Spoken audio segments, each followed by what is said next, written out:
রব্বুল আলামিন সূরাতুল আনকাবুতের মধ্যে বলেন, ফাকুল্লান আখাযনা বিযানবি, প্রত্যেক মানুষকে আমি তার অপরাধের কারণে গ্রেফতার করেছি।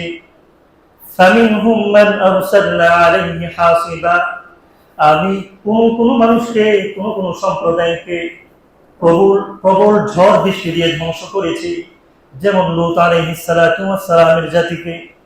ওয়ামিনহুম মান আখাযাতহু সাইহা, আবার কাউকে আমি বিকট শব্দ দিয়ে ধ্বংস করেছি, বজ্র দিয়ে ধ্বংস করেছি।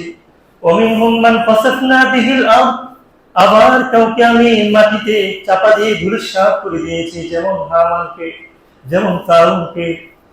রাব্বুল আলামিন বলেন, ওয়ামিনহুম মান আগরাকনা, আবার কোন সম্প্রদায়কে আমি পানিতে ডুবিয়ে মেরেছি, যেমন ফেরাউনকে। এরপরে রাব্বুল আলামিন বলেন, ওয়ামা কানাল্লাহু লিয়াযলিমাহুম, রাব্বুল আলামিন তাদেরকে শাস্তি দিয়ে তাদের উপর জুলুম করেন নাই, ওয়ালাকিন কানু আনফুসাহুম ইয়াজলিমুন, বরং তারা নিজেরা নিজেদের উপর জুলুম করে শাস্তির উপযুক্ত হয়েছে।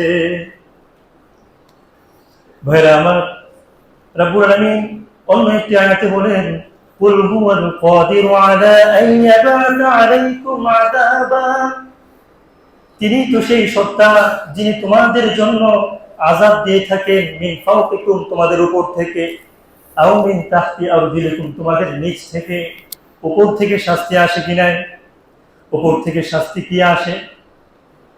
বজ্র আসে, বৃষ্টি আসে, বাতাস আসে। উলামায়ে কেরাম বলেন, এক দেশ আরেক দেশের উপর যখন হামলা করে, মিসাইল হামলা, ড্রোন হামলা, ওইটা উপর থেকে আসে, ওইটাও শাস্তি। আও মিন তাহতি আরজুলিকুম, তোমাদের পায়ের নিচ থেকে আমি তোমাদেরকে শাস্তি দেই, ভূমিকম্প, দাবানল, ভূমিধস। রাব্বুল আলামিন বলেন, আবার শাস্তি উপর থেকেও আসবে না, নিচ থেকেও আসবে না, মাঝামাঝি হবে। কেমনে? আউয়াল বিসাকুম শিয়ান ওয়া ইউযিকু বা'দুকুম বা'সা বা'দ, তিনি উপর থেকেও শাস্তি দিবেন না, নিচ থেকেও দিবেন না, কিন্তু দুনিয়াতে তোমাদেরকে বিভিন্ন দলে, বিভিন্ন গোত্রে ভাগ করে দিবেন।